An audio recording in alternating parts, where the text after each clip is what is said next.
to talk about 3 ways to maximize the results you're receiving when you're doing bench press.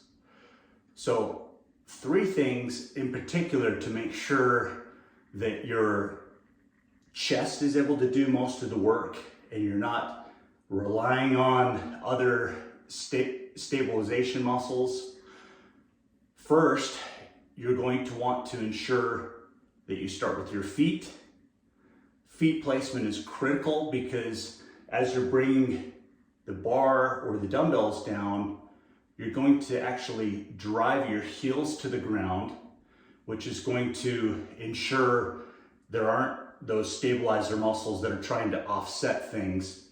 And what I should say is not necessarily stabilizer muscles, but muscles that shouldn't be working in particular. Okay, so the first thing that I'll often do is sit about in the middle of the bench,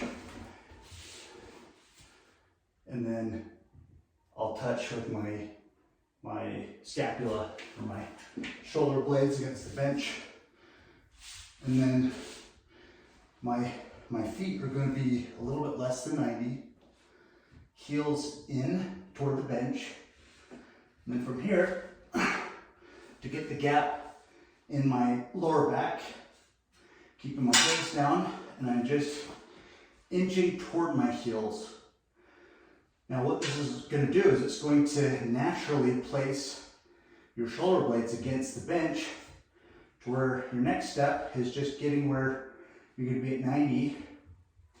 And when you're lifting the bar bar should be about, at least for me, about my nose, about just over my nose.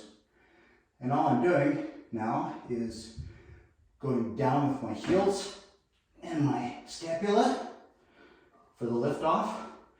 And I'm checking everything before I go down, and I'm gonna bring some focus into my heels as I bring the weight down. And as I'm coming up, heels are driving to the floor, and that's really all I'm thinking about is my heels during every rep. Because everything else is set up nicely. Now think about your breathing as well.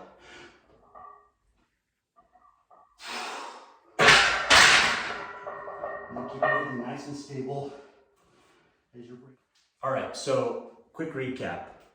The 3 things you want to do to ensure you have maximum control and maximum focus on your chest versus just getting the weight up is to focus on your feet, keep that gap with your lower back, and then keep your scapula where they're into the bench. These 3 things will keep you safe, and you really will see an improvement in your bench. Give it a try, let me know what you think.